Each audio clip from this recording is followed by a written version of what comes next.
Class வந்துட்டு மொத்தம் 8 class இருக்கும். 8 கிளாஸ்ல வந்துட்டு 4 கிளாஸ் வந்துட்டு கல்விசார் பொதறிவு, அதே மாதிரி கல்விசார் போக்குகள் அடிப்படையாக கொண்டு இருக்கும்.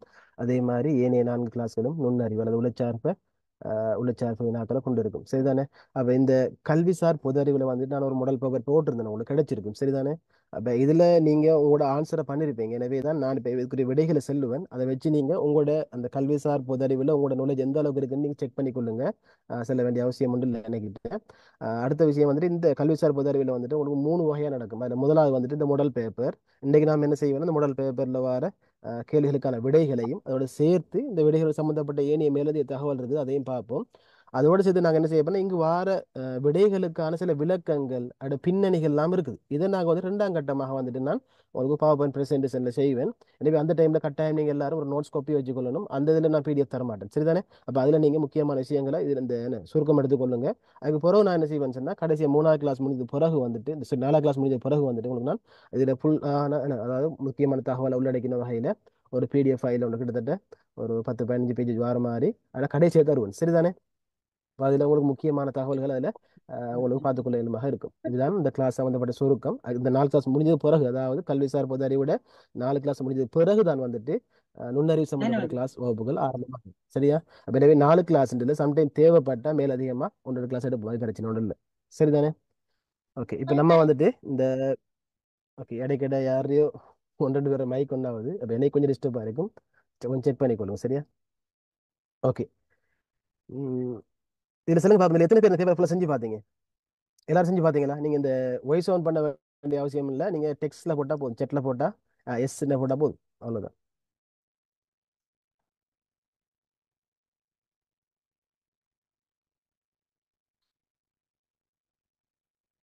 ஓகே, 2 பேர் எஸ்ன்னு போட்டிருக்கீங்க.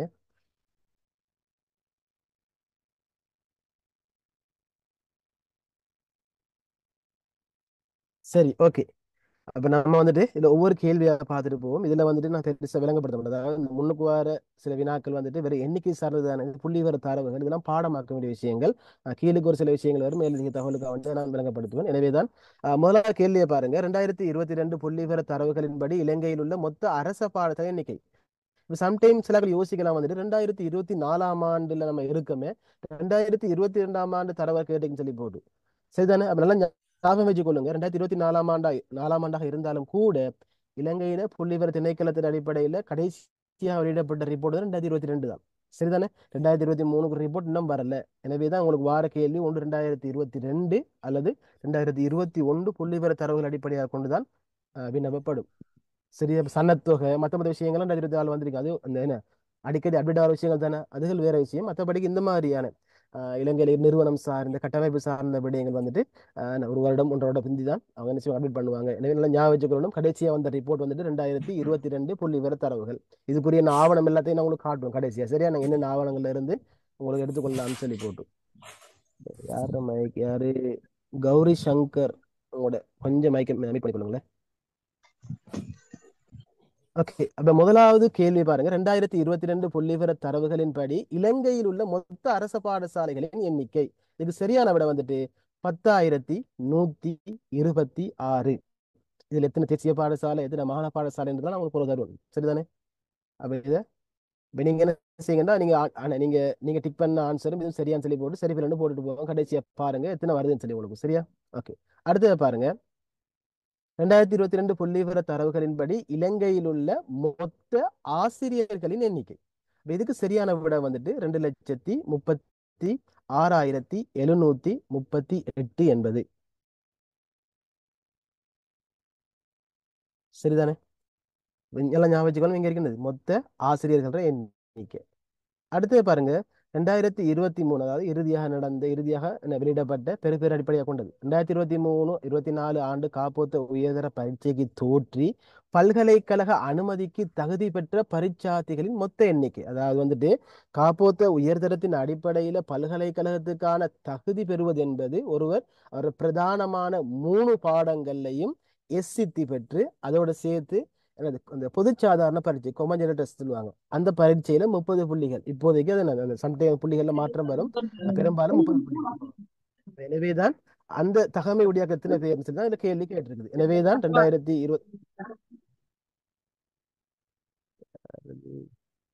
ஓகே, பிரதீபா கொஞ்சம் mute பண்ணிக்கொள்ளுங்க. அவ்வளவுதான். பிரதீபா, எஸ் பிரதீபா, உங்களோட மைக் கொஞ்சம் மீட் பண்ணுவோம். ஓகே, சரிதானே? அப்ப இந்த மூணாவது கேள்விக்கான ஆன்சர் வந்துட்டு 1,73,444 என்பது. சரிதானே? இதுக்குரிய பெர்சன்டேஜ் இது எல்லாமே வந்துட்டு ஒரு சார்ட்டான கடைசியில் தருவோம் உங்களுக்கு, பயப்பட தேவையில்ல.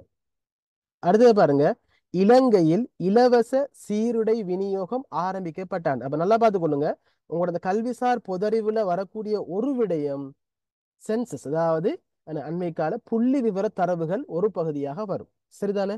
அடுத்தது பாருங்க, இலங்கையில் இலவச சீருடை விநியோகம் ஆரம்பிக்கப்பட்டன, அதாவது கல்வி சார்ந்த முக்கியமான நிகழ்வுகள், முக்கியமான கொள்கைகள், அதே மாதிரி முக்கியமான விடயங்கள் நடந்த அல்லது நிகழ்ந்த ஆண்டுகளை கேட்டும் சில கேள்விகள் வரலாம். அப்ப அந்த வகையில இலங்கையில இலவச சீருடை விநியோகம் ஆரம்பிக்கப்பட்ட ஆண்டு எதுன்னு கேட்டிருக்குது. எனவே நாலாவது சரியான ஆன்சர் வந்துட்டு 1993.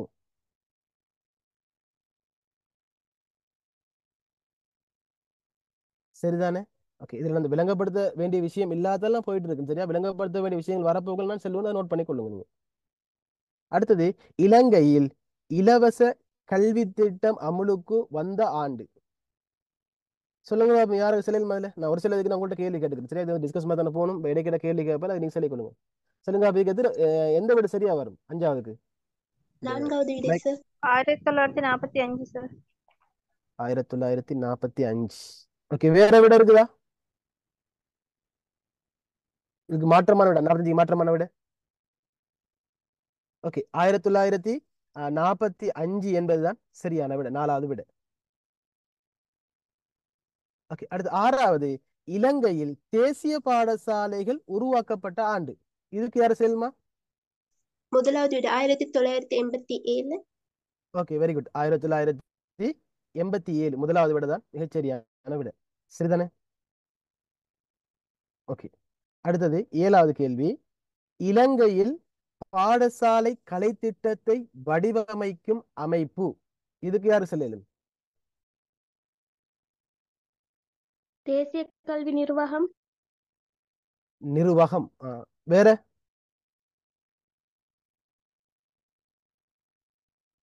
ஓகே, கல்வி திணைக்கள, கல்வி அமைச்சுக்கு கீழே கல்வி சார்ந்த பல்வேறு பணிகளை ஆற்றுவதற்காக வேண்டி பல்வேறு குழுக்கள் காணப்படுது, அல்ல திணைக்களங்கள் காணப்படுது. அப்ப அந்த வகையில வந்துட்டு இலங்கட பாடசாலை கலை திட்டத்தை வடிவமைக்கிற அமைப்பு வந்துட்டு NI. சரிதான? தேசிய கல்வி நிர்வாகம், நேஷனல் இன்ஸ்டிடியூட் ஆஃப் எஜுகேஷன் சொல்லுவாங்க இங்கிலீஷ்ல. சரிதானே? அப்ப இதுதான் என்ன செய்யணும்னா இலங்கட பாடசாலை கலை திட்டத்தை வடிவமைக்கிறது, ஆசிரியர் வழிகாட்டிகளை தயாரிக்கிறது வந்துட்டு இவங்க தான். அதே மாதிரி தானது இலங்கை பரீட்சை திணைக்களம் ஒன்று. இவங்க என்ன செய்வாங்கன்னா இலங்கையில நடக்கிற அரசு பரீட்சைகள் எல்லாத்தையும் இவங்க தான் நடத்துவாங்க. சரிதான்? கல்வி அமைச்சு உங்களுக்கு தெரியும். இப்ப இது நம்ம இன்னொன்று வரும் பார்ப்போம். அடுத்தது பாருங்க, எட்டாவது கேள்வி, இலங்கையில் தேசிய கல்விக் கொள்கையை வடிவமைக்கும் அமைப்பு எது? இதுக்கு என்ன விட வரும்? தேசிய கல்வி ஆணைக்குழு சார். Okay, very good. தேசிய கல்வி ஆணைக்குழு, NEC, நேஷனல் எஜுகேஷன் கமிஷன். சரிதானே? தேசிய கல்வி ஆணைக்குழு. அப்ப இவங்கட வேலைன்னு சொன்னா நாட்டுற தேசிய கல்வி கொள்கை என்ன செய்வாங்க, குறிப்பிட்ட காலத்துக்கு ஒருக்கா வடிவமைப்பாங்க. குறிப்பாக என்ன செய்வாங்க, 8 வருஷத்துக்கு ஒருக்கா என்ன செய்வாங்கன்னா சிலபஸை வந்து சேஞ்ச் பண்ணுவாங்க. இதெல்லாம் அவங்களோட பணிதான். சரிதானே? அப்ப இதையும் ஞாபகத்தில் வச்சுக்கொள்ளுங்க. ஓகே, சில மெசேஜ்லையும் போட்டிருக்கீங்க. ஓகே, அடுத்து 9வது கேள்வி, இலங்கையில் தற்போதைய கட்டாய கல்வி வயதில்லை. இது யாருக்கு செல்லணும்? 5/16. வேற விட? நான்காவது விடை சார். 5/16. 5/16. ஓகே, இதான் நாலாவது விட தான் சரியான விட. 5 தொடக்க, அதாவது கிரேட் 1ல இருந்து O லெவல் வரங்காட்டி தான் கட்டாய கல்வி. சரிதானே? அப்ப இந்த வயசுக்குள்ள என்ன செய்யலாம் வந்துட்டு கட்டாயம் பிள்ளைகளை வந்துட்டு பாடசாலைக்கு அனுப்பணும். அப்படி யாராவது ஒரு பெற்றோர் என்ன செய்ய பிள்ளைகளை பாடசாலைக்கு அனுப்பாம வேலைகளுக்கு அல்லது வேறு வேலைகளுக்கு வேறு செயற்பாடுகள் ஈடுபடுத்தினா என்ன செய்யலாம், அவங்களுக்கு எதிராக சட்ட நடவடிக்கை எடுக்கலாம். ஓகே, 10வது, ஐநா சபையால் பிள்ளை என ஏற்றுக்கொள்ளப்பட்ட வயதில்லை. இதுக்கு ஆன்சர்? 18 வயது வரை சார். பிறப்பு முதல் 18. சரியா? 18 வயது வரை. 18 வரை. வேற ஆன்சர்ஸ்? 15 சார். ஓகே, சரியான விட வந்துட்டு 18. சரிதானே? ஐநா சபையால வந்துட்டு பிள்ளை என ஒருவரை ஏற்றுக்கொண்ட வயதில் வந்துட்டு 18 வயது. இதுதான் ஐநா ஐநாவில் பிரகடனப்படுத்தப்பட்ட வயது எல்லை. ஓகே. அடுத்தது பாடசாலை மாணவர்களுக்கான பேருந்து சேவை எப்பெயர் கொண்டு அழைக்கப்படுகிறது? சொல்லுங்க பாபு. சிசுசெரிய. சிசு சரிய. சிசு வேற சரி. வேற வேற ஆன்சர் ஏதாவது இருக்குதா? ஓகே. சிஷ்யோதய பாசல்றது எல்லாம் இருக்கு. எல்லாம் வந்து ஸ்கூல் சம்பந்தப்பட்ட அதே மாதிரி மாணவ சம்பந்தப்பட்ட சொல்லா இருந்தாலும் கூட உண்மையிலே பாடசாலை மாணவர்கள் நடத்தப்பட்ட பஸ் வச்சுற பேர் வந்துட்டு சிசு செரிய. அதே மாதிரி கெமிசெரின்னு ஒன்று அது வந்துட்டு கிராமப்புற மக்களுக்காக நடத்தப்படுறது உண்டு. சரிதானே? ஓகே. சிசு செரிய. 12வது கேள்வி, இலங்கையில் சிறந்த ஆசிரியர்களுக்காக வழங்கப்படும் விருது?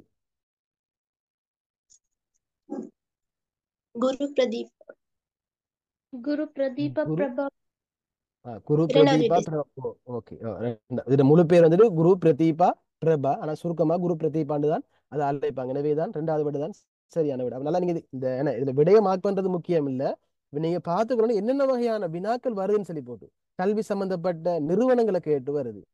அதே மாதிரி கல்வி சம்பந்தப்பட்ட முக்கியமான அந்த வெளியிடப்பட்ட கொள்கைகள் தான பிரகடனங்கள் இந்த வரையறைகள் அதுகளை பத்தி கேட்டு வருது.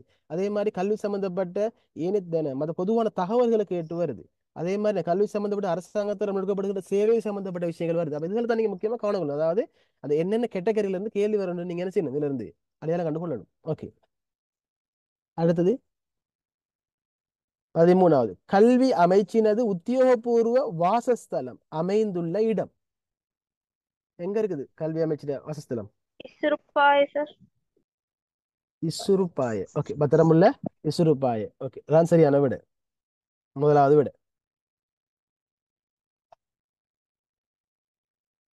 ஓகே. 14வது, கல்வி ஒரு வாழ்க்கை செயன்முறை அன்றி எதிர்கால வாழ்க்கைக்கான ஆயத்தம் என குறிப்பிட்ட அறிஞர் யார் குறிப்பிட்டிருப்பாரு?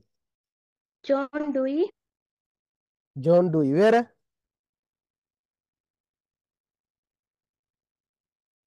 ஓகே. ஜான் டூயி தான் சரியான விட. அப்ப எனவேதான் கல்வி சம்பந்தப்பட்டு எழுதப்பட்ட முக்கியமான புத்தகங்கள் கல்வியோட சம்பந்தப்பட்ட வகையில பிரபலமான அறிஞர்களால் முன்வைக்கப்பட்ட சில கருத்துக்கள் தத்துவங்கள் கூற்றுக்கள் கூட உங்களுக்கு சில கேள்வியாக வரலாம். கடந்த காலங்கள்ல வந்திருக்குது. சரியா? என்கிட்ட ஒரு சப்ரகமும் அப்படி ஒரு 5-6 மாகாணத்துல எனக்கு கொஞ்சம் 2005-6 நடந்த பாஸ்போர்ட் கொஞ்சமே காட்டு இந்த பேப்பர் அவங்க அவுட் பண்ற ஒரு காலமும். ஆனால் ஒரு சில பேப்பர் வந்துட்டு எழுதப்பட்டு வெளியிடப்பட்டிருக்கிறது நான் காட்டுறேன் உங்களுக்கு இன்ஷால்லா. அப்ப எனவேதான் ஜோன் டூய் இதே மாதிரி ரூசோட மகாத்மா காந்தியோட அரிஸ்டோட்டில் இப்படி முக்கியமான சில கருத்துக்கள் இருக்குது. Martin Luther king. அப்ப அதெல்லாம் வந்துட்டு சம்டைம் ஒரு கேள்வியாக வரலாம். ஓகே. கொஞ்சம் பேர் இதுல செட்லையும் ஆன்சர் பண்ணிக்கிங்க பெரும்பாலும். சரி. ஓகே. அடுத்தது பாருங்க, இந்த கல்வியோட சம்பந்தப்பட்ட ஒரு முக்கியமான ஒரு கோட்பாடு தான் அது இந்த கைசென்ற அணுகுமுறை. கேள்விப்பட்டீங்களா யாராச்சும்? இப்ப ஜப்பான்ட முன்னேற்றத்துக்கு காரணமான 2 எண்ணங்கள் இருக்கு அணுகுமுறையில குறிப்பிட்ட. ஒண்ணுதான் வந்துட்டு 5S. 5S நீங்க பெரும்பாலும் கேள்விப்பட்டிருப்பீங்க. அதிகமான ஸ்கூல் பாடசாலைகள்ல வந்துட்டு அந்த போர்டு அடிச்சு வச்சிருப்பாங்க. சில ஹாஸ்பிட்டல்ஸ்ல எல்லாம் வச்சிருப்பாங்க. அதாவது ஜப்பான் இந்த அளவுக்கு முன்னேறதுக்கான முக்கிய காரணம் வந்து இந்த 5S முறைமை. அதை நம்ம பார்ப்போம். அதே மாதிரி தான் இந்த கைசன் முறைமைன்றது என்னது ஒரு முக்கியமான விஷயம். என்னது கைசன்? தெரியுமா? 2 சொல்லி கைன்றது ஒரு சொல், சென்றது ஒரு சொல். ஜப்பானிய சொற்கள் 2 சேர்ந்து கைசன். எது வரும் இதுக்கு கருத்து?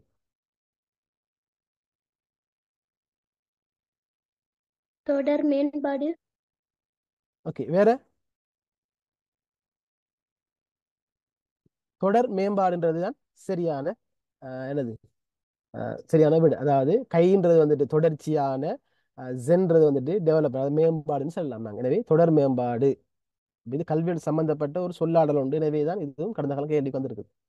அடுத்தது இது உங்க எல்லாம் பாருங்க உங்களோட சம்பந்தப்பட்ட விஷயங்கள் தான். இலங்கையில் கல்வி பீடம் உள்ள பல்கலைக்கழகங்களில் ஒன்று. இதுல எங்க அதாவது எஜுகேஷன் ஃபேக்கல்டி இருக்குது, டிபார்ட்மெண்ட் இல்ல. ஃபேக்கல்டி அல்லது கோர்ஸும் இல்ல. ஃபேக்கல்டி எங்க இருக்குது? எந்த யூனிவர்சிட்டி?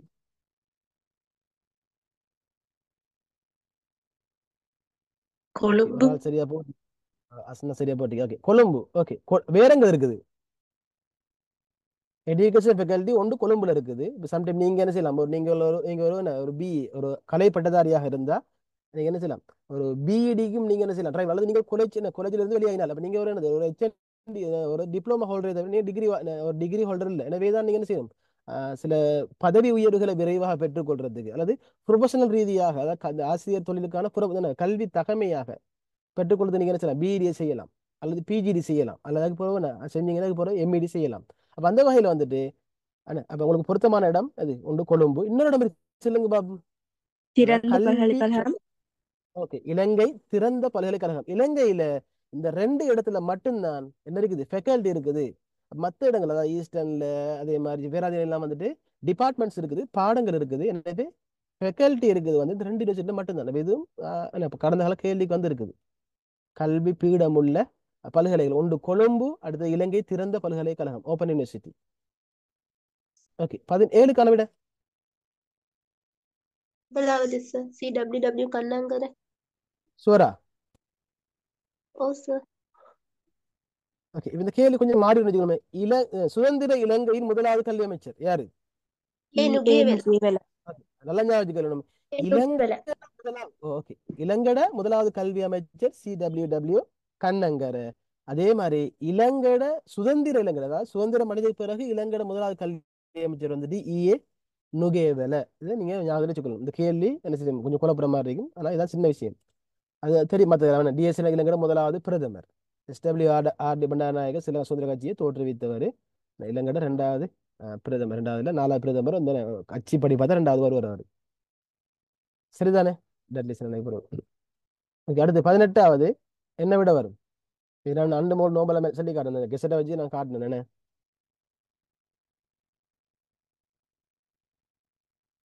முதலாவது எது வரும்? 18 முதலாவது. P1. ஓகே, வேற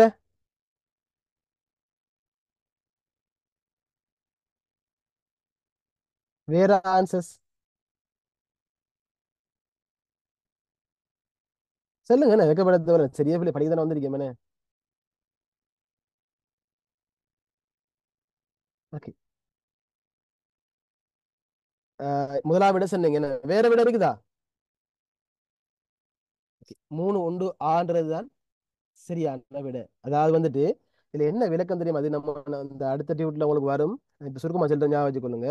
அதாவது நீங்க இந்த ப்ரொமோஷன் இருக்கு தானே, ப்ரொமோஷனுக்கான ஒரு ஓர்டர் ஒன்று இருக்கு. இப்போ நீங்க ஒரு பட்டதாரியாக இருந்தா நீங்க இலங்கை ஆசிரியர் சேவையில 3 1 ஆனாண்ட கேட்டகரியில் சேர்க்கப்படுவீங்க. அதுக்கு பிறகு நீங்க குறிப்பிட்ட 3 வருஷத்துக்கு பிறகு நீங்க ஸ்திரையாகி என்ன செய்ய, அதாவது உங்களோட பதவியில உங்களோட தகுதிகான் காலம் 3 வருஷம். அதுக்கு பிறகு நீங்க என்ன செய்ய வேண்டாம், 2 போவீங்க. அங்க இருந்து என்ன 7 வருஷம் அல்லது பிஜிடி முடிச்சா 7 வருஷம், முடிக்காட்டி 9 வருஷம், அப்படி இந்த ஒரு காலகட்டம் இருக்கு. சரிதானே? அப்ப அங்க இருந்து 9 வருஷம் அல்லது 7 வருஷம், எம்இடி முடிச்சா 5 வருஷம் நீங்க என்ன செய்வீங்கன்னா 2 1 போவீங்க. 2 1 இருந்து 7 வருஷத்துக்கு போறோம், நீங்க 1 போவீங்க. அதான் கடைசியா இல்லை. அதே மாதிரி வந்துட்டு நீங்க அப்பாயின்மெண்ட் பண்ண போகல, நீங்க ஒரு பட்டதாரியாக இல்லாம ஒரு HND-யாக இருந்தா, அதாவது ஒரு ஹையர் நேஷனல் டிப்ளமோ முடிச்சாலும் இருந்தா நீங்க என்ன செய்வீங்க, 3 1 ஆவண கட்டத்தில் சேர்ப்பீங்க. அதே மாதிரி நீங்க ஒரு காலேஜ் முடிச்சாலும் இருந்தா 3 1 ஈனாக்குள்ள சேருவீங்க. சரிதானே?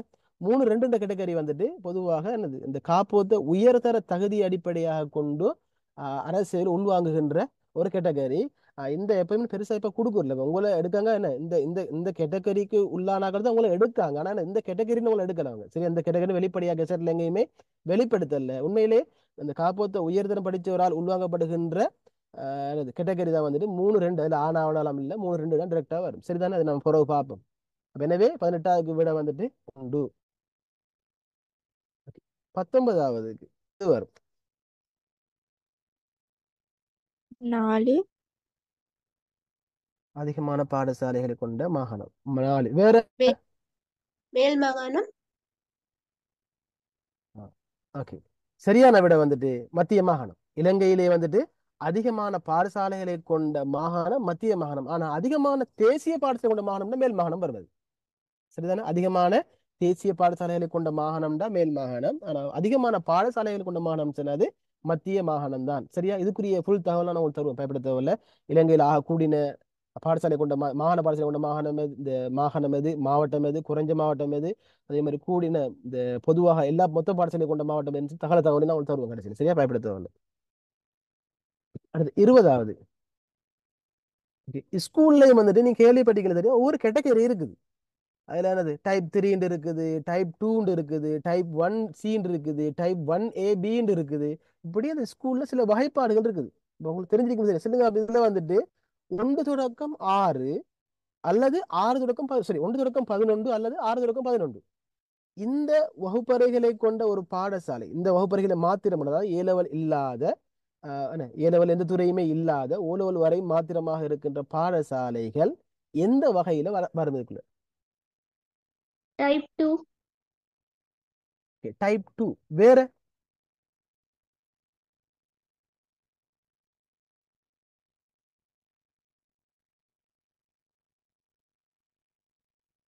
வேற மத்தவங்க சொல்லுங்க, ஆன்சர் இல்ல. அப்ப என்ன ஒரு ஆள் 2 சொல்லிட்டு தொடர்ந்து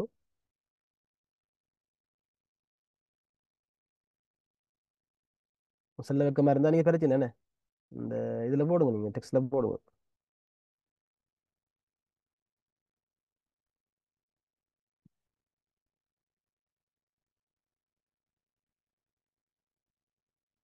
ஓகே, இப்ப இதுல வந்துட்டு பாருங்க, 20வது கேள்விக்குரிய ஆன்சர் வந்துட்டு டைப் 2 சென்னை விட சரி. டைப் 2 அதாவது வந்துட்டு உங்களோட ஒரு ஸ்கூல் ஒன்று இருக்கு. ஸ்கூல் வந்துட்டு பிரைமரி மட்டும் அல்லது கிரேட் 8 வரை இருந்தா, கிரேட் 8 வரை மட்டும் இருந்தா அதுக்கு டைப் 3ன்னு சொல்லுவோம். அல்லன ஓ லெவல் வரையும் இருந்தா அது டைப் 2. ஏ லெவல்ல சயின்ஸ் மேத்ஸ் இல்லாம ஆர்ட்ஸ் காமர்ஸ் இருந்தா அது டைப் 1Cன்ற வகைக்குள்ள வரும். சரிதானே? அப்ப இதுல வந்து இந்த டெக்னாலஜி ஸ்ட்ரீம் வந்துட்டு புறவு வந்ததால அதை சில பெரும்பாலும் வந்துட்டு இதுக்குள்ள தான் எடுப்பாங்க, டெக்னாலஜியும் இருக்கலாம்ன்ற வகையில. அடுத்தது டைப் 1A சொன்னா ஏ லெவல்ல வந்துட்டு சயின்ஸ் மேத்ஸ் எல்லா துறைகளும் இருக்கிற என்னது அந்த எல்லா வகுப்பறைகளையும் கொண்ட எல்லா வகுப்புகளையும் கொண்ட பாடசாலைகள் பயன்படுத்தப்படும். சரிதானே? இதுவும் பின்னுக்கு வர நாம் பார்த்துக்கொள்ளும். அப்ப எனவே சரியான விட வந்துட்டு டைப் 2. ஓகே, 21 கல்வி அமைச்சினால் அறிமுகம் செய்யப்பட்டுள்ள பாடசாலை பண்புசார் விருத்தி நிகழ்ச்சி திட்டத்தில் உள்ளடங்கும் துறைகளின் எண்ணிக்கை. அது கட்டாயம் என்ன செய்யணும் வந்துட்டு ஒவ்வொரு ஒவ்வொரு தவணைக்கு ஒருக்கா என்ன செய்வாங்கன்னு சொன்னா அவங்களோட வளைய மட்டத்தில இருந்து, அதே மாதிரி சம்டைம் என்ன செய்வாங்க மாகாண மட்டத்தில இருந்து என்ன செய்வாங்கன்னா உங்களோட பாடசாலையை மேற்பார்வை செய்ய வருவாங்க. அப்ப அந்த மேற்பார்வை செய்ய வார டைம்ல அவங்க பார்க்குற விஷயம் இந்த 8 விஷயம் தான் மெயினா. இந்த 8 விஷயத்தையும் பார்த்து என்ன செய்வாங்க, எங்களோட பாடசாலை வந்துட்டு எந்த அளவுக்கு வந்துட்டு டெவலப் ஆயிருக்குன்றத வந்துட்டு என்ன செய்வாங்க, ஒரு புள்ளி திட்டம் போட்டு போவாங்க. அப்ப அதில் நல்லமா மோசமா அல்லது என்னது அப்படின்றது இந்த மார்க்ஸை வச்சு நாங்கள் தீர்மானித்து கொள்ளலாம். அப்ப எனவே தான் இந்த பண்புசார் விருது நிகழ்ச்சி திட்டம் தான் ஒவ்வொரு பாடசாலைகளை அளவிடக்கூடிய மிக முக்கியமான எண்ணக்கரு. இந்த திட்டத்துல உள்ளடங்குகிற துறைகளை எண்ணிக்கை எத்தனை?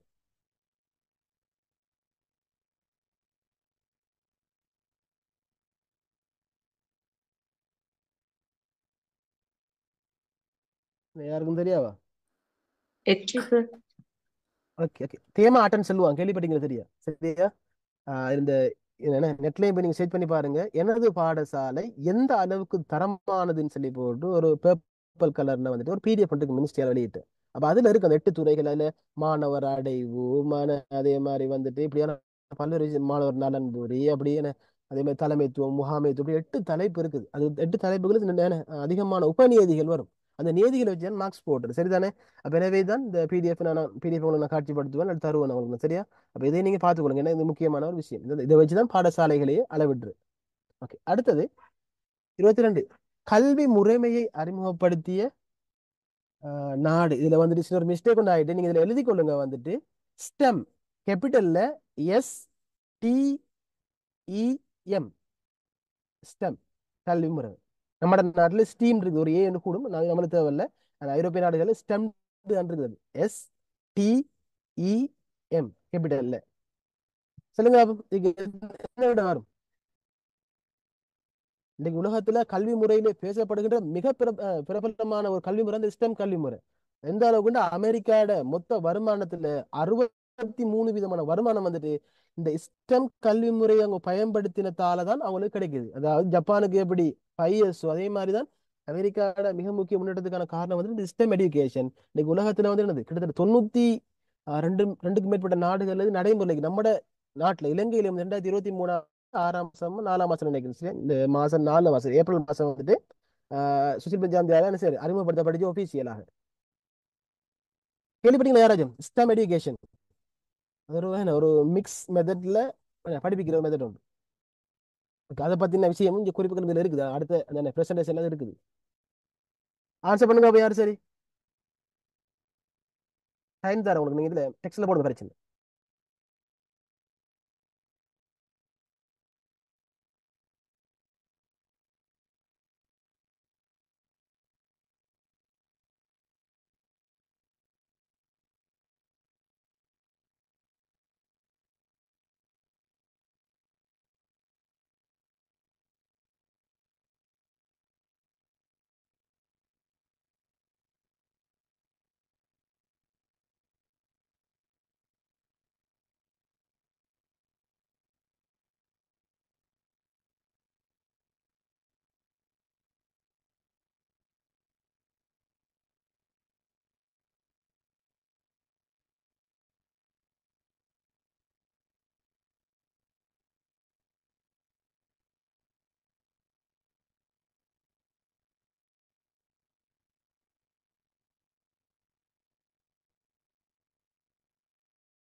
ஓகே, 4 1 3.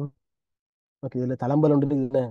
நிறைய வித்தியாசமான வித்தியாசமான ஆன்சர் தான் வருது. ஓகே, சரியான விட பெரும்பாலும் 2 பேர், 2 பேர் போட்டிருக்கீங்க சரியான விட. ஓகே, விட அமெரிக்கா. சரியா, அமெரிக்காவில் தான் இந்த ஸ்டெம் எஜுகேஷன் சிஸ்டம் வந்துட்டு அறிமுகப்படுத்தப்பட்ட. இது யார் அறிமுகப்படுத்தின, எப்போ அறிமுகப்படுத்தின, எல்லா விஷயம் வந்து அடுத்த என்ன அந்த பாயிண்ட்ல மார்க் பண்ணி இதுக்கு மட்டும் வந்துட்டு அமெரிக்கா. ஓகே, அடுத்து 21வது பாடசாலைகளில் பொதுக்கல்வி நவீனமயப்படுத்தல் திட்டம் ஜெம் ப்ராஜெக்ட் நடைமுறைப்படுத்தப்படும் காலப்பகுதி. இப்ப நீங்க கேள்விப்பட்டிருப்பீங்க தெரியா, சூழல்ல அதிகமான பணம் கொடுக்கப்படுது வந்து இந்த ஜெம் ப்ராஜெக்ட்டுக்கு. மெயினா வந்துட்டு மெட்ஸ், அதே மாதிரி வந்துட்டு இங்கிலீஷ் போன்ற பாடங்களுக்கு அதிகமான பணம் ஒதுக்கப்பட்டது, அதிகமான பொருட்களை கொள்வனை செய்யறதுக்கு, கிளாஸ் செய்யறதுக்கும். நீங்க கேள்விப்பட்டிருப்பீங்க ஜெம் ஜெம் சொல்லிருப்பாங்க. சரியா, அப்ப இந்த ஜெம் ப்ராஜெக்ட் நடைமுறைப்படுத்துற காலப்பகுதி, அதாவது இந்த பாடசாலைகள்ல நடைமுறை காலப்பகுதிகள்ல நடை செயற்படுத்தப்படுகின்ற கொள்கைகள், திட்டங்களை பற்றிய உங்களுக்கு என்ன செய்ய வந்துடு கட்டாயம் கேள்வி ஒன்று வரும். எனவே அதுல முக்கியமான ஒன்று அந்த ஜெம் ப்ராஜெக்ட், இந்த ஸ்டெம்மும் உண்டு அதுல. சொல்லுங்க அப்ப எது வரும் இது? ஒரு ஆள் 2 போட்டிருக்கு வேற.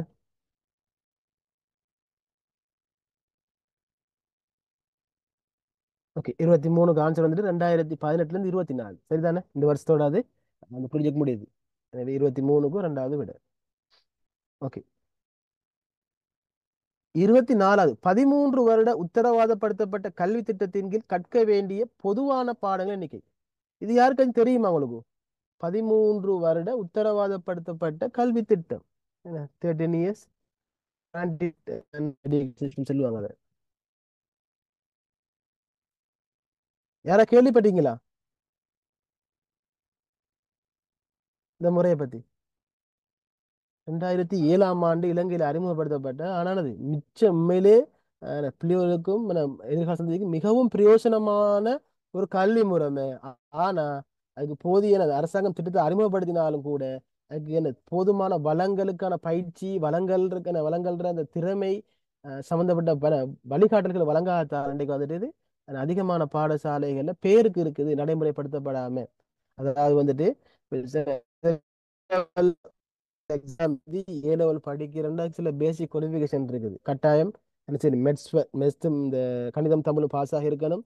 அதே மாதிரி 3 திறமை சித்திகள், அதாவது என்னது 3 சி இருக்கணும், 3 எஸ் உள்ளங்க, மொத்தம் 6 பாடம் பாஸ் ஆகிருக்கணும். இப்படியான நிபந்தனைகள் இருக்கு சரியா. அதுல சில சலுகைகள் இருக்குது. உதாரணம் மெட்ஸ் இல்லாட்டிக்கு 2 வருஷம் அந்த கடனுக்கு படிக்கலாம், தமிழ்நாடு 1 வருஷம் அப்படி எல்லாம் இருக்கு. அதெல்லாம் வேற விஷயம். அப்ப இருந்தாலும் என்ன செய்யணும், இப்படி ஒரு புள்ள ஒரு மாணவ ஒரு ஒரு மாணவியோ என்ன ஓ லெவல் பரீட்சைக்கு எல்லா பாடத்திலையும் டபிள்யூ அல்ல எல்லா பாடத்திலையும் ஃபெயில் ஆயிட்டு, அல்லது 1 2 பாடங்களை மட்டும் சித்தி அடைஞ்சிருக்குது. எனவே பிள்ளைகள் கூட நாங்கள் செய்யலாம் 13 வருடம் தொடர்ந்து படிக்கலாம் என்ற வகையில வந்துட்டு அந்த பிள்ளைகளை ஏதாவது ஒரு தொழிலுக்கு வழிகாட்டக்கூடிய வகையில, தொழிலுக்கான பயிற்சி வழங்கக்கூடிய வகையில் அறிமுகப்படுத்தப்பட்ட ஒரு சிறந்த ஒரு திட்டம் தான் வந்துட்டு இந்த 13 வருட உத்தரவாதப்படுத்தப்பட்ட கல்வி திட்டம். இப்ப இதுல வந்துட்டு 2 கேட்டகரி நடக்கும். முதல் 6 மாசம் வந்துட்டு முதலாவது கட்டமாகவும், அடுத்த 1 வருஷம் வந்துட்டு 2வது கட்டமாக இருக்கும் சரிதானே. அப்ப எனவே தான் இதுல அந்த முதல் கட்டத்துல அவங்க என்ன செய்யணும் சொன்னா 9 பாடம் படிக்கணும். இதுக்கு விட என்னது வந்துட்டு 9 பாடம் இருக்குது படிக்கணும். அதுக்கு பிறகு வந்துட்டு மிச்சம் 1 வருஷத்துக்கும் அதில் ஐடி சம்மந்தப்பட்டது, அதே மாதிரி டிசைன் சம்மந்தப்பட்டது, மெக்கானிக், ஏசி ரிப்பேரிங், இப்படி சம்மந்தப்பட்ட தொழில் பயிற்சிகள் கிட்டத்தட்ட என்னது 20-30 கிட்ட இருக்குது. அதில் ஏதாவது ஒரு பாடத்தை தேர்ந்தெடுத்தேன்னு சரி வந்துட்டு மிச்சம் 1.5 வருஷம் படிக்கணும். அதில் 6 மாதம் ட்ரைனிங்காக இருக்கும் சம்பளத்தோட, அதாவது பாதி சம்பளத்தோட. எனவே தான் இங்கே இந்த 13 வருட உத்தரவாதப்படுத்தப்பட்ட 6 மாதங்கள் கற்க வேண்டிய இந்த பொதுவான பாடங்கள் இன்னைக்கு வந்துட்டு 9. சரிதான். எனவே 4. இதெல்லாம் வந்து என்னது உண்மைக்கால சகால கல்வி சார்ந்தோடு சமகால போக்குகளுக்கு உதாரணமாக இந்த சம்மந்தப்பட்ட விஷயங்களாக வரும். ஓகே, 25 ஆன்சர் சொல்லுங்க. அதுக்கு 25க்கு இதுவும் இந்த அண்மை காலத்துல ஆசிரியர்களுக்கு அதிகமாக வழங்கப்படுகின்ற பயிற்சியில இதுவும் ஒரு பயிற்சி. ஏன்னா காலத்துக்கு காலம் என்ன செய்வாங்கன்னா டீச்சர்ஸ் மார்க் என்ன செய்வாங்க, அந்த அப்டேட் பண்றதுக்காக வேண்டி உலக வங்கிட அனுசரணையோட, ஆசிய அபிவிருத்தி வங்கிட அனுசரணையோட, அது பல்வேறு வெவ்வேறு வகை யூனிசெஃப், யுஎன்எஸ்ஏ போல நிறுவனங்கள் அனுசரணையோட பல்வேறு பயிற்சிகளை வழங்குவாங்க. அப்படி தற்காலத்துல வழங்கப்படுகின்ற மிக முக்கியமான ஒரு பயிற்சி தான் வந்துட்டு என்னது இந்த 25வது கேள்வி சம்பந்தப்பட்ட ஒரு விஷயம். அதாவது எல்லா பிள்ளைகளுக்கும் பாகுபாடு சமமான நியாயமான கல்வியை பெற்றுக் கொடுக்கறதுக்கான என்னது ஒரு முறைமை ஒன்று இன்றைக்கு என்ன செய்யுது, பாடசாலைகள்ல வழங்கப்பட்டு கொண்டு வருது. அதாவது என்னச்சுன்னா பாருங்க, ஒரு வகுப்புல 40 பிள்ளைகள் இருந்தா அந்த 40ல ஒரு 5 பேர் இருப்பாங்க நல்ல மீத்திரம் கூடி நாட்கள், அல்ல அதே மாதிரி இன்னும் 5 பேர் இருப்பாங்க ஒரு அளவு கணக்கு.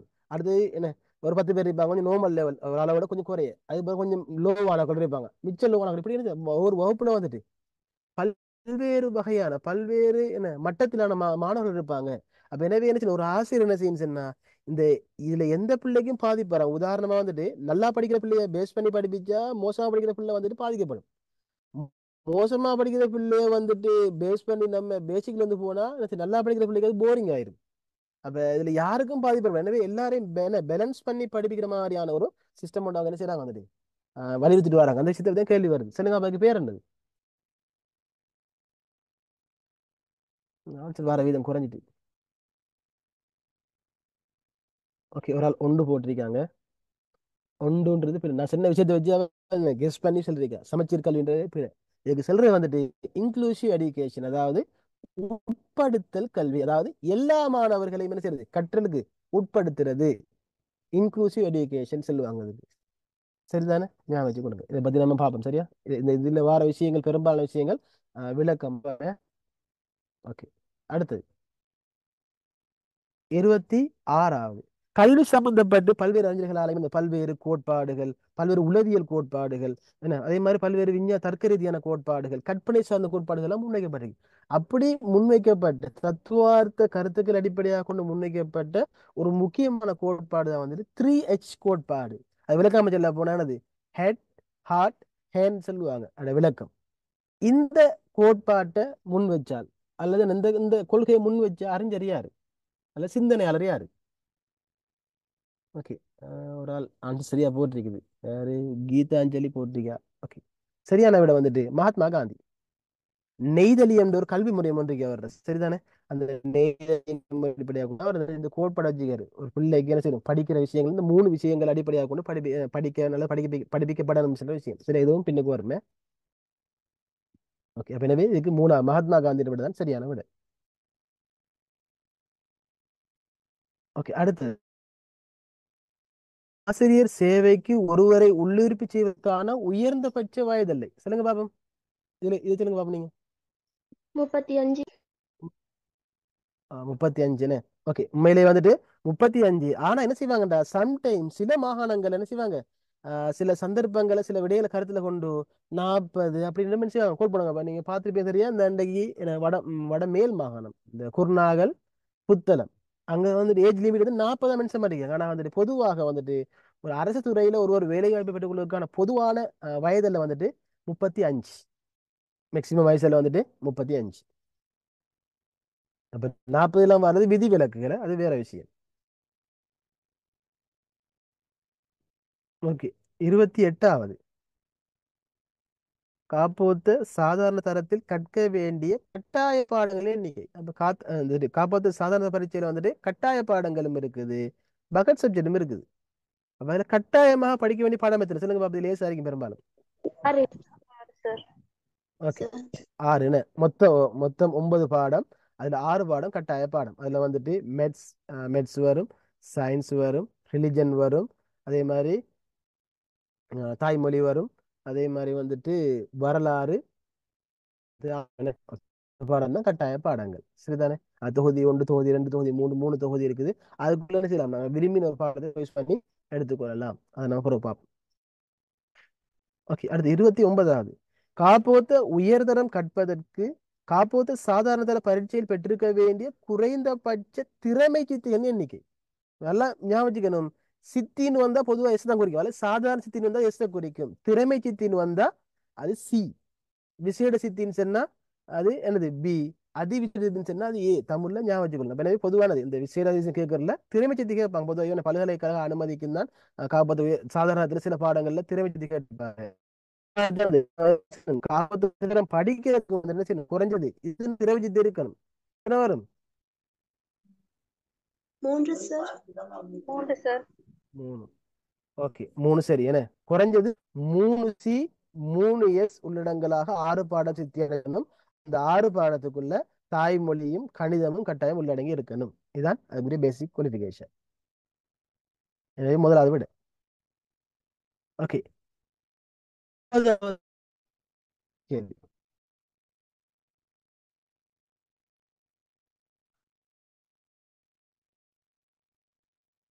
சொல்லுங்க. இலங்கையின் கல்வி கட்டமைப்பிற்கு ஏற்ப பொது கல்விக்கான வயதில்லை.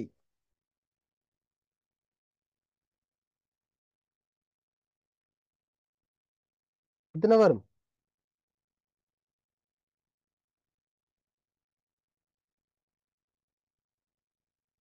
முப்பதுக்கு ஆன்சர் பண்ணுங்க.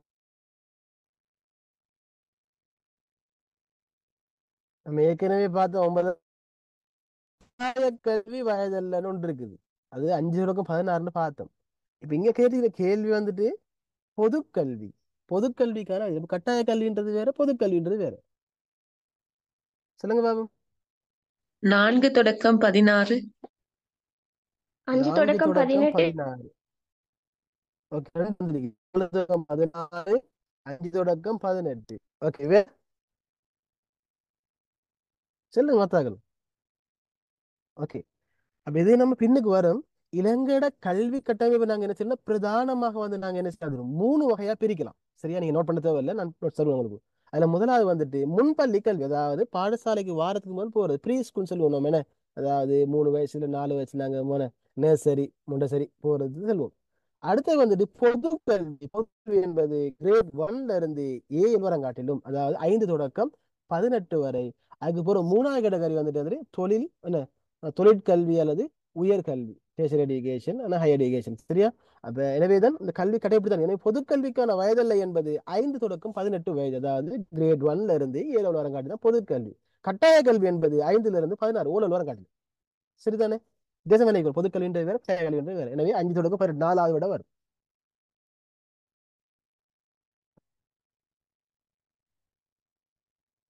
ஓகே, 31வது கேள்வி. தேசிய கல்வி ஆணைக்குழுவால் விதந்துரைக்கப்பட்ட அடிப்படை கற்றல் தேர்ச்சிகளின் எண்ணிக்கை. யாருக்கு சொல்லுது? மேலுக்கு வந்துச்சு தானே? ரிப்பீட் ஆகிருக்கு போல.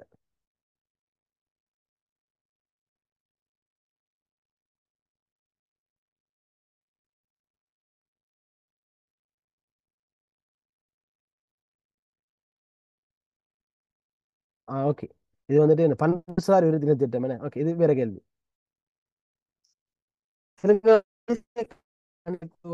என்ஐஇயால விரிந்துரைக்கப்பட்டுள்ள அடிப்படை கற்றல், அதாவது ஒரு பிள்ளை படிக்கின்ற போது அந்த பாடசாலை மாணவர்கள் அல்லது கற்கிறார்கள் வந்துட்டு இந்தந்த விடயங்கள்ல கட்டாயம் என்ன செய்யணும், அது தேர்ச்சி அந்த வகையில தான் அந்த பாடம் செய்யப்படுதுன்னு சொல்லியிருப்பாங்க. அவையான அந்த அடிப்படை கற்றல் தேர்ச்சி எத்தனை இருக்குது? யாரும் சொல்லல.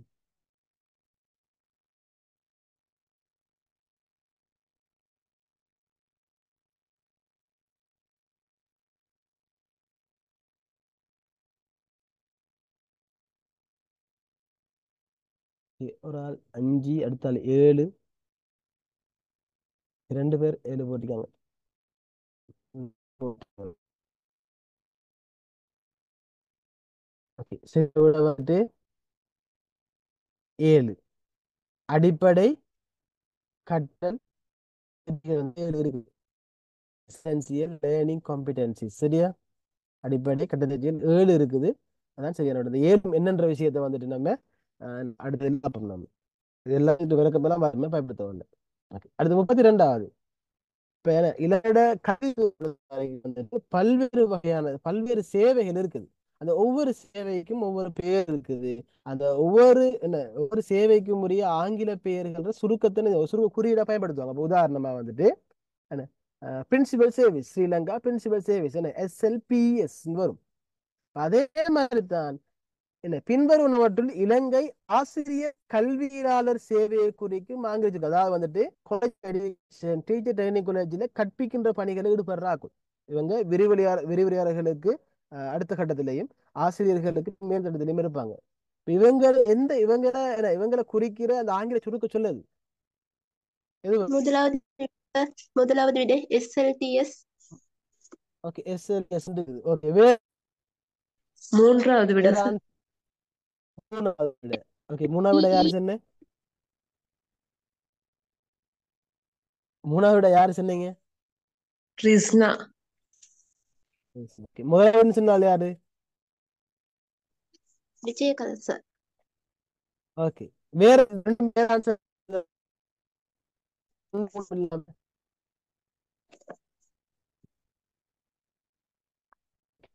பாருங்க. இலங்கை கல்வி பொறுத்த வரைக்கும் நான் சொன்ன மாதிரி இதுல முதலாவது நான் சொன்ன SLPS Sri Lanka princess service. SLTS Sri Lanka teacher service, அதாவது இலங்கை ஆசிரியர் சேவை. அதாவது நீங்க இப்ப கல்வி சேவை என்பது வேறு. அதே மாதிரி SLTES Sri Lanka teacher advisor service, அதாவது ஆசிரியர் IAS அந்த அவங்களுக்கு SLTES இதான் சரியான விட. ஸ்ரீலங்கா டீச்சர் சர்வீஸ், அதாவது ஆசிரியர்களுக்கு கற்பிக்கின்ற பணியை செய்கின்ற சேவை. வந்துட்டு SLE தான் உயர் சேவை, ஸ்ரீலங்கா எஜுகேஷன் அட்மினிஸ்ட்ரேட்டிவ் சர்வீஸ், அதாவது ஆசிரியர் இந்த கல்வி நிர்வாக சேவை, சரிதானே? அப்ப எனவே இந்த பதவிக்கு பொறுப்பான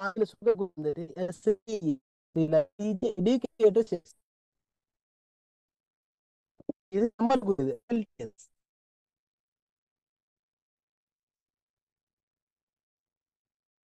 ஓகே.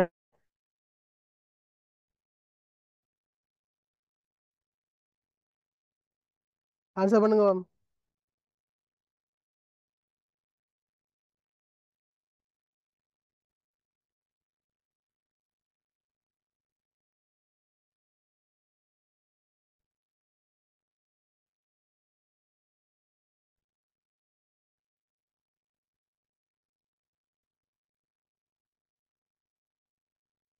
என்ன ஆன்சர் நீங்க காணல?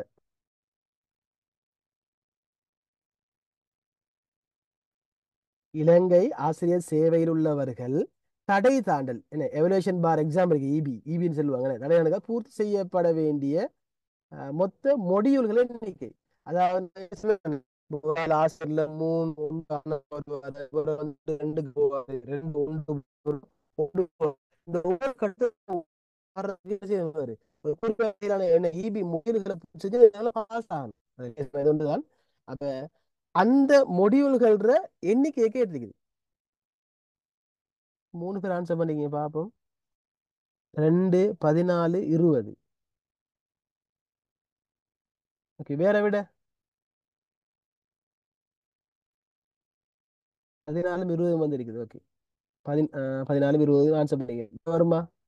ஓகே, நல்லா வச்சுக்கொள்ளுங்க. நீங்க மொத்தமாக 20 மொழிகளை பூர்த்தி செய்யணும். எத்தனை? 20. அதுல வந்துட்டு நீங்க 3 1 2 2க்கு போறதுக்கு முதல் 7 மொழிகள், அதாவது 1 தொடக்கம் 7. அதே மாதிரி 2 2 2 1க்கு போறதுக்கு 7 தொடக்கம் 8 தொடக்கம் 14 அடுத்த 7 மொழிகள் செய்யணும். அதுக்கப்புறம் வந்துட்டு 2 நீங்க கிரேட் 1க்கு போறதுக்கு வந்துட்டு மிச்சம் இருக்கிற 6 மொழிகள் பூர்த்தி செய்யணும். எனவே 7 7 6 மொத்தம் 20 மொழிகள் இருக்குது. அந்த மொழிகள் சம்பந்தப்பட்ட விஷயங்கள் பின்னுக்கு வருமே, ஒவ்வொன்றுக்கும் ஒரு தலைப்பு இல்லாம இருக்குது. அப்ப இது கட்டாயம் ஒவ்வொரு ஆசிரியரும் என்ன செய்யணும், அடுத்த கிரேடுக்கு போனா கட்டாயம் இந்த எவலுவேஷன் பார் எக்ஸாம் பாஸ் பண்ணணும். ஓகே, 34வது ஆன்சர் பண்ணுங்க பாப்போம். முதலாவது விடை சார். உதவி முதலாவது விட. ஓகே, 19. வேற முதலாவது சார். முதலாவது வேற. ஓகே, உங்களுக்கு தெரியும் இப்ப அதிகமான நிறுவனங்களுக்கு, திணைக்களங்களுக்கு, டிபார்ட்மெண்ட்ஸுக்கு என்ன இருக்குது, அதிகமான துரித இலக்கங்கள் இருக்குது. அப்ப அந்த வகையில வந்துட்டு இலங்கை பரீட்சை திணைக்களத்துக்கும் உரிய ஒரு துரித இலக்கம் இருக்குது. அதுக்கு நம்பர் என்ன சொல்றா, 19 11. அது நம்பர் தான் வந்துட்டு 19 11. இது எதுக்குரிய சொல்லுங்க பாப்போம். 19 19 எதுக்குரிய?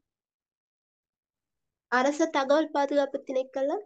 Okay, very good. அரச தகவல் பாதுகாப்பு திணைக்களம். அதாவது அரச ஏதாவது உதாரணமா நம்மளுக்கு ஒரு டிபார்ட்மெண்ட்டுக்கு அல்லது ஒரு பாஸ்போர்ட் ஆஃபீஸுக்கு எங்கேயோ நாங்கள் கொண்டாக்ட் பண்ணோம், ஒரு நம்பர் தெரியலன்னு நினைச்சாங்க, உங்கள்ட்ட கால் பண்ணி நம்ம கேட்கலாம், அது சம்மந்தப்பட்ட விஷயங்கள் நினைச்சாங்க நம்மளுக்கு தருவாங்க. ஓகே, அடுத்து 19 29 எதுக்குரியது? சிறுவர் உதவி சேவை. ஓகே, சிறுவர் உதவி சேவை. Very good. என்ன 19 29 வந்துட்டு சிறுவர் உதவி சேவைக்கான நம்பர். 19 70 நம்மளோட சம்மந்தப்பட்டது, அதாவது ஓய்வூதிய திணைக்களம். நம்ம பென்ஷன் போனது போறோம், நம்மளுக்கு ஏதாவது சந்தேகம் நினைச்சலாம், இந்த நம்பரை கால் பண்ணி நாங்கள் நினைச்சலாம் எங்களோட விஷயங்கள் நாங்கள் காய்ச்சி எல்லாம் தீர்த்து கொள்ளலாம். ஓய்வூதிய திணைக்களத்துக்குரிய துரித இலக்கம் தான் அது 19. இது மாதிரி நிறைய இது இருக்குது, அதையும் பார்த்துக்கொள்ளுங்க. சரிதானா? எனவே சரியான விட வந்துட்டு 19 11. 34க்கு 1 விட.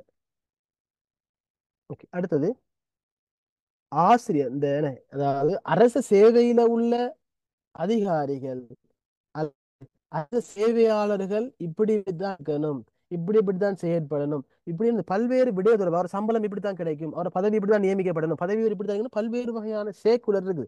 அந்த சேக்குலர்ல தான் அரசாங்கம் சம்பந்தப்பட்ட சகல விடயங்களை வந்துட்டு குறிப்பிட்டிருப்பாங்க. அப்ப அந்த வகையில இந்த நான்நிலை வந்துட்டு ஆசிரியர்கள ஒழுக்கம் தொடர்பாக குறிப்பிடும் சுட்டு நிருபம் இது. இது இந்த இபியில் ஒரு தலைப்பாக வரும் உங்களுக்கு. சொல்லுங்க, அப்படி இதுல எது வரும்? ஆசிரியர் ஒழுக்கம் தொடர்பாக குறிப்பிட்டு சுட்டு நிரூபம்.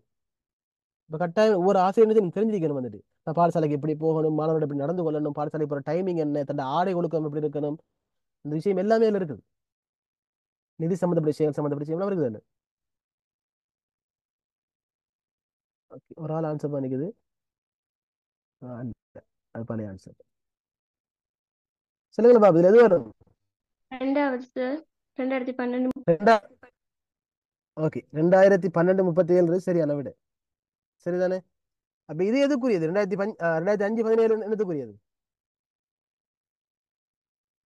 இது மாணவர் சட்டக்கோவை. என்னது வந்துட்டு, இது மாணவர் சட்டக்கோவை. 2012 37 வந்துட்டு ஆசிரியர் ஒழுக்க கோவை. 2015 5 முறையற்ற விதத்துல பணத்தை அறவிடுறது சம்பந்தப்பட்டது, பாடசாலையாக இருக்கலாம் அல்லது வேறு அதாவது முறையற்ற விதத்துல பணத்தை அறவிடுறது சம்பந்தப்பட்ட, அது அதுக்கு என்ன தண்டனை இருக்குது, அதுக்கு என்ன வழிமுறை பின்பற்ற போன விஷயம் எல்லாமே அதுல இருக்குது. அடுத்தது 1985 38 சேக்குலர் வந்துட்டு புதிய ஆசிரியர் பிரமாணம். உங்களுக்கு தேவையானது, அதாவது புதிய ஒரு ஆசிரியர் வந்துட்டு எப்படி நியமிக்கிற, என்ன பதவிகளை உள்வாங்குற, அவரை என்ன வகையில நாங்க என்ன பதவிக்கு அமர்த்துற, தகுதியின் காலம் சம்பந்தப்பட்ட அந்த எல்லா விஷயங்களையும் உள்ளடக்கினதான் 1985 38. அதாவது புதிய ஆசிரியர்கள் சம்பந்தப்பட்ட பிரமாண குறிப்பு. சரிதான? பிரமாண குறிப்பு சம்பந்தப்பட்ட செக்குலர் தான் இது. ஓகே, 36வதுக்கு இலங்கையில் காணப்படும் கல்வி தகமை கட்டமைப்பு மட்டங்களில் எஸ்எல் குவாலிட்டி ஃப்ரேம்வொர்க்னு சொல்லுவாங்க. சரியா? குவாலிட்டி லெவல் ஃப்ரேம்வொர்க் படி இளமானி பட்டத்துக்கான மட்டம் எது? சொல்லுங்க பாப்போம். இப்போ நீங்க கேள்விப்பட்ட என்விக்கு லெவல் இருக்குது, 1 இருந்து 7 வரை காட்டி இருக்கு, 7வது டிகிரி.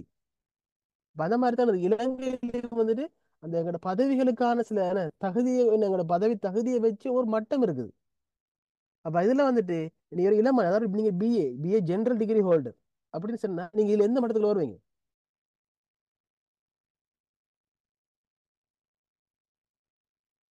3 போட்டிருக்குது. ஓகே, வேற.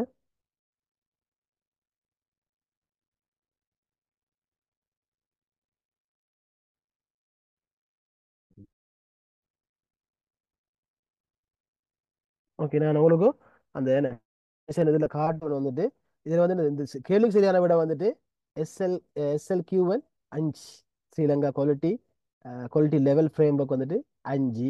நீங்க ஒரு பிஏ என்னது ஸ்பெஷல், அதாவது நீங்க வந்துட்டு இளமானி, அதாவது பிஏல வந்துட்டு ஏதாவது பார்த்து ஸ்பெஷல் இருந்தீங்கன்னா கியூ லெவல் இந்த சரி எஸ்எல் கியூஎல் லெவலில் வந்துட்டு 6க்கு வருவீங்க நீங்கள். எனவே ஜென்ரலாக செஞ்சீங்கன்னு சொன்னா அது 5 இருக்கும். சரியா? இருக்குது. 9 10 11 இருக்குது. சரி, நான் பார்ப்பேன் சொல்லி போட்டு அந்த ஒவ்வொரு மட்டத்துக்குரிய லெவலை நாங்கள் சார்ட்ல காட்டுறோம் உங்களுக்கு. சரி தானே? எனவே இதுக்குரிய லெவல் வந்து என்னது?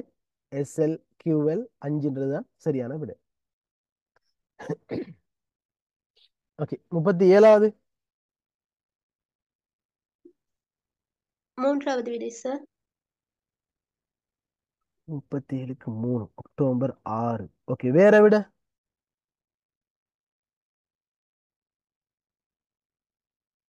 மாற்று விடை ஏதாவது இருக்குதா? ஓகே, அப்ப நான் இன்னொரு கேள்வி கேட்கணும். சர்வதேச ஆசிரியர் தினம் கொண்டாடப்படுவது எப்ப? அக்டோபர் 5. தெலுங்காபியா?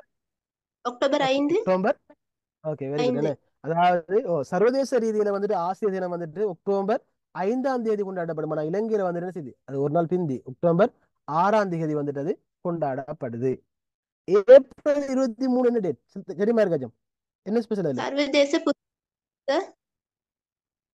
சர்வதேச சர்வ புத்தக புத்தக தினம். தினம். புத்தக தினம். Okay okay okay. அதே மாதிரி வந்துட்டு இந்த செப்டம்பர் 8 வந்துட்டு சர்வதேச எழுத்தறிவு தினம் சார். Okay, very good. அதுவும் சரி. என்ன அப்ப அதே மாதிரி நவம்பர் 17 சர்வதேச மாணவர் தினம். மாணவர் தினம். Okay, very good. சரிதானே? அப்ப அதுகளே நீங்க ஞாபகம் வச்சுக்கணும். சரி, எப்படியான கல்வியோட சம்பந்தப்பட்ட சர்வதேச தினங்கள்ல ஒன்றையும் கேட்டு ஒரு கேள்வி வரலாம். இது பொதுவாக நாங்கள் பயன்படுத்தலாம். ஓகே, 38வது. நான் ஏற்கனவே பார்த்தோம் அந்த பல்வேறு அறிஞர்கள் கல்வி சம்பந்தப்பட்ட பல்வேறு கருத்துக்கள் முன்வைக்கப்பட்டிருக்கு. அதே மாதிரி மிக பிரபலமான பல்வேறு புத்தகங்களும் அவங்களால எழுதப்பட்டிருக்குது. அப்ப அந்த வகையில வந்துட்டு ரூசோ என்பவர் வந்து அரசியல் சம்பந்தப்பட்ட அதே மாதிரி கல்வி சம்பந்தப்பட்ட அதே மாதிரி அந்த முதலாளித்துவம் சம்பந்தப்பட்ட ஒரு முக்கியமான அறிஞராக அவர் கருதப்படுறாரு. இந்த ரூசோ ஒரு முழு பேர் வந்துட்டு ஜீன் ஜாக் ரூசோன்னு சொல்லுவாங்க. சரிதானே? ஒரு சுருக்கு நேம் தான் ரூசோ. அவ இவரால எழுதப்பட்ட கல்வி சம்பந்தப்பட்ட ஒரு மிக பிரபலமான நூல் ஒன்று இருக்குது. கல்வித்துறையிலேயே மிக பிரபலமான ஒரு நூல். அந்த நூலோட பேர் என்ன? Emily. Emily. Okay, very good. Emily தான் சரியான விட. குடியரசு எழுதினது யாரு? பிளேட்டோ. பிளேட்டோ. ரெண்டு புத்தகம் இருக்கு. சட்டம் சட்டம் குடியரசு ரெண்டு வந்துட்டு பிளேட்டோ புத்தகம். கல்வி தத்துவத்தினால் இது என்ன ஒரு கிட்ட மிச்சம் ஒரு பழமையான அறிஞர் இல்ல, ஒரு நவீன கால அறிஞர் அவரு. கல்வி தத்துவம் ஆர்எஸ் பீட்டர்ஸ். அவர் பேர் வந்துட்டு ஆர்எஸ் பீட்டர்ஸ். சரியா? கல்வி கலம்னா சும்மா போட்டது. சரி, இது புத்தகம் ஒன்று இல்லை, நான் பொதுவாக போட்ட பேர் தான் கல்வி கலம். ஓகே, எனவே 38க்கு 4வது விட தான் சரியான விட. ஓகே, 39க்கு பாடசாலை அபிவிருத்தி திட்டமிடல் பணிக்கு ஒத்துழைப்பு வழங்கும் சர்வதேச நிறுவனம். பாடசாலையில என்னது ஸ்கூல் டெவலப்மெண்ட் ப்ராஜெக்ட் போயிட்டு தான் இருக்குது. அதுக்கு என்ன ஒத்துழைப்பு வழங்குற ஒரு நிறுவனம் ஒன்று இருக்குது. யுனெஸ்கோ. என்ன நிறுவனம்? முதலாவது சார் யுனெஸ்கோ.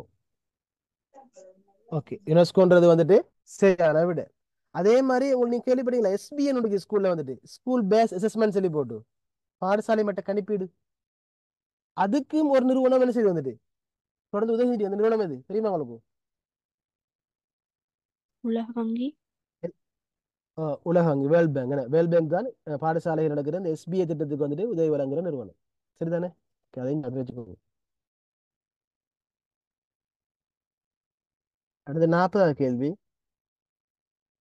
மாகாண பாடசாலைகளின் கல்வி நிர்வாகத்திற்கு பொறுப்பான அதிகாரி யாரு?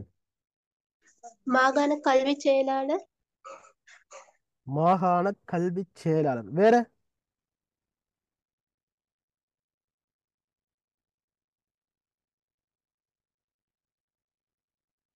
ஓகே, சரியான விட என்ன? மாகாண நல்லா ஞாபகம்.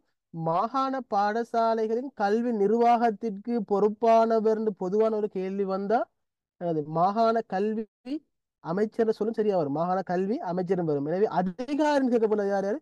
மாகாண கல்வி செயலாளர். அரசு அதிகாரி வகையில். சரிதானே? அவன் ஞாபகம் வச்சுக்கணும். அப்ப மாகாண பாடசாலைகளுக்கு பொறுப்பு மாகாண சபைகள் தான். அதே மாதிரி தேசிய பாடசாலைகளுக்கு பொறுப்பு வந்துட்டு மத்திய அரசு.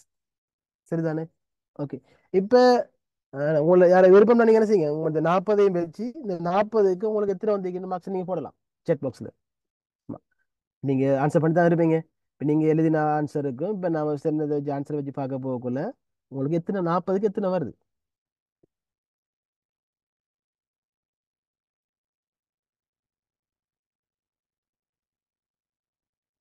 உங்களுக்கு என்ன பொதுவாக போட விளையாட்டுக்கு தான் எனக்கு பேசலாம் ஆலோசிச்சு பண்ணலாம், பிரச்சனை இல்லை. ஓகே. ஒரு ஆளுக்கு 28, ஆளுக்கு 35, 40 35 பெரிய விஷயம். 22. ஓகே. 26.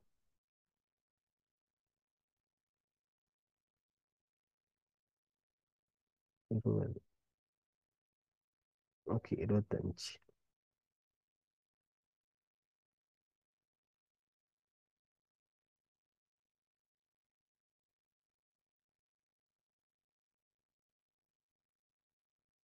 ஓகே. பெரும்பாலும் எல்லாம் 20க்கு மேல இருக்கீங்க, பிரச்சனை இல்லை, நல்லா. சரிதானே?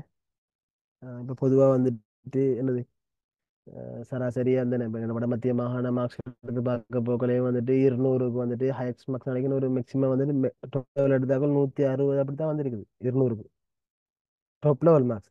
அந்த அளவா 90, அந்த சராசரி 90 நடுபட்டு தான் இருக்காங்க போல. இந்த வகையில் இப்போ என்ன 40 20 வந்து அரைக்காசிக்கு மேலே பிரச்சனை, நல்லா. ஓகே. இந்த இது வரைக்கும் பார்த்தது சம்பந்தப்பட்ட ஏதாவது சந்தேகங்கள் அல்லது வந்துட்டு உங்களுக்கு இந்த அப்பாயின்மெண்ட் சம்பந்தப்பட்ட இந்த வினாபத்திரம் சம்பந்தப்பட்ட ஏதாவது சந்தேகங்கள் இருந்தா நீங்க கேட்டுக்கலாம். உங்களுக்கு 10 to 15 மினிட்ஸ் தரணும்.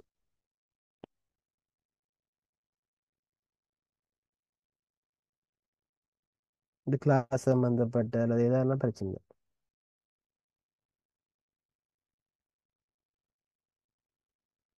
என்ன வயசுல போட வைக்கணும்னா பிரச்சனை இல்லை. நீங்க டெக்ஸ்ட்ல செட்ல எழுதி போட்டோ பிடிச்சி போடும் செட்ல, பிரச்சனை இல்லை.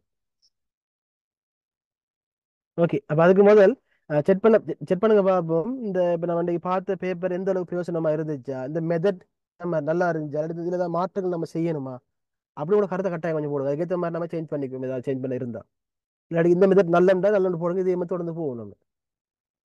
கட்டாயம் போடுங்க, ஒரு நாள் போடுங்க, சரியா? செட் பாக்ஸ்ல போடுங்க.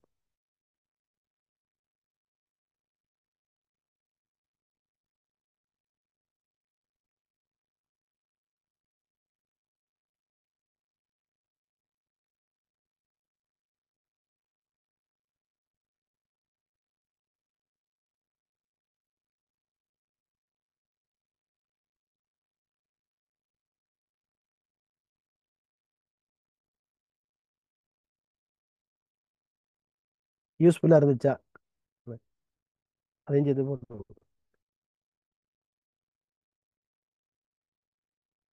எல்லாரும் போடுங்க கட்டாயம், சரியா? அதே மாதிரி ஒரு டவுட் இருந்தாலும் கேட்டு போடுங்க, பிரச்சனை இல்லை.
ஓகே, அப்ப நல்லா சொல்றீங்க. இதே மாதிரி கண்டினியூ பண்ணுவோம்.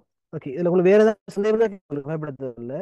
அடுத்து 4 ஹவர் குறைஞ்ச 4 ஹவர் நடக்கும். உங்களுக்கு தேவையான செய்யணும் எக்ஸ்ட்ரா என்ன ஒரு 1 ஹவர் 2 ஹவர் போடுவோம், பிரச்சனை இல்லை. அது பேசல. செஞ்சு போவோம், சரியா? ஏதாவது சந்தேகம் இருந்தா கேட்டுக்கொள்ளுங்க.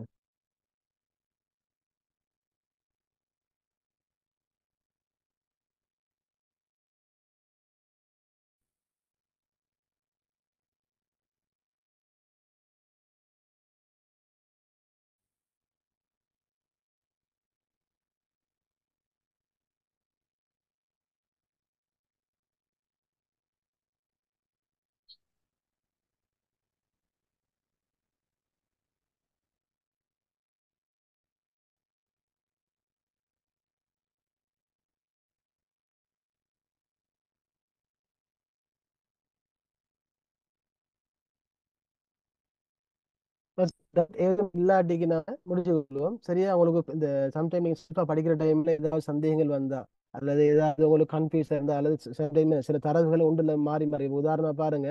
சென்சஸ் எடுத்து பார்த்தீங்கன்னு சொன்னா பேங்க் ரிப்போர்ட் தானே, பேங்க் ரிப்போர்ட் முக்கியமா கேள்வி. பேங்க் ரிப்போர்ட்ல சென்சஸ் ரிப்போர்ட்ல சில சமயம் மாறி இருக்கு. உதாரணமா 2022 சென்சஸ் வித்தியாசமா இருக்கும், பேங்க் ரிப்போர்ட்ல வித்தியாசமா இருக்கும். அப்ப அது ரெண்டு சரி உண்மையிலே ஏன்னா பேங்க் ரிப்போர்ட் என்பது 3 மாசம் 4 மாசம் தயாரிக்கிறது. அந்த காலத்துக்கு நம்ம தயாரிப்பாங்க. இது என்னது சென்சஸ் ரிப்போர்ட் வந்து ஒவ்வொரு வருஷம் தயாரிக்கிறது. எனவே தான் நம்ம என்ன செய்யணும், அங்க சென்சஸ் ரிப்போர்ட் தான் எடுக்கணும் நம்ம, சரிதானே? அப்ப அப்படியெல்லாம் சில முரண்பாடுகள் எல்லாம் வரும். அதெல்லாம் நம்ம என்ன செய்யும், அப்படியே அந்த கேட்டுக்கொள்ளுங்க, பிரச்சனை இல்லை. அப்படி என்ன எனவே நீங்க யோசிக்கப்படாது, அதுல ஒரு மாதிரி யோசிக்கப்படாது. ஆன்சர் சென்ட் பண்ண மாட்டேன். இப்ப நீங்க ஆன்சர் மார்க் பண்ணி தானே இருப்பீங்க, தேவையான நோட்ஸ் நீங்க எழுதிருப்பீங்க. இவரு அந்த இந்த என்ன சரி வீடியோ போட்டு சார் எல்லா போடுவாரு. இப்ப நீங்க மெம்பர்ஸ் ஆகினாக்களுக்கு வந்து என்ன செய்யும், உங்களுக்கு எக்ஸஸ் பண்ணி எழுமா இருக்கும். அப்ப நீங்க என்ன செய்யலாம், ஃப்ரீ டைம்ல அந்த வீடியோ பார்த்து நீங்க என்ன செய்யலாம், ஆன்சர் எழுதி கொள்ளலாம். அது பிரச்சனை ஒன்றும் இல்லை. இதுல டிக் பண்றதான ஆன்சர் போட வேண்டிய அவசியம் இல்லை. இதுக்கு நான் ஆன்சர் தருவேன். இதுக்கு இந்த ஸ்ட்ரக்சர் பிறகு வர்றதுக்கு இதுக்கு நீங்க என்ன செய்யணும், நான் இதுக்கு ஆன்சர் நான் வந்துட்டு உங்களுக்கு நான் டைப் பண்ணி டிஸ்பிளே பண்ணுவேன். நீங்க எழுதி கொள்ளுங்க அல்லது என்ன ஸ்கிரீன் எடுத்து கொள்ளுங்க. இது அடுத்த கிளாஸ் பார்ப்போம் இன்ஷா அல்லாஹ். ஓகே. இல்லாட்டி